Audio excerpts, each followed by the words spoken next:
Jaz sem prepričan, in to res, da 22 let odvetništva, 5 let tožilstva in 3 leta dela kot sodnika, se pravi 30 let prakse v pravosodju v Republiki Sloveniji, najbrž so reference za to, da človek upravlja tudi tako zahtevno in odgovorno nalogo in funkcijo, kot je funkcija predsednika Komisije za preprečevanje korupcije. Nimam nobenega problema s tem, da ne bi lahko obravnaval kogarkoli, tudi iz Pozitivne Slovenije, tudi gospoda Jankovića.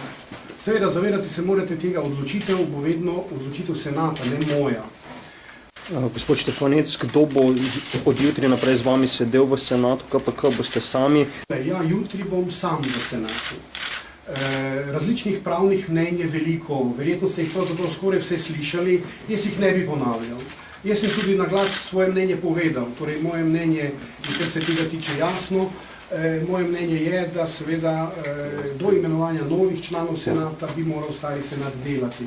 Ampak, pravim, jaz spoštujem argumente gospoda Praprotnika in tudi dr. Selinškove. Zelo rad bi bil, da bi vsaj ena izmed članic senata bila ženska, morda bi lahko bili obe, to bi bilo zelo fajn in prijetno.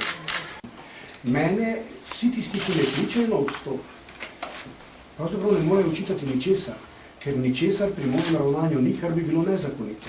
Zato seveda jaz to gledam z dveh zornih kotov.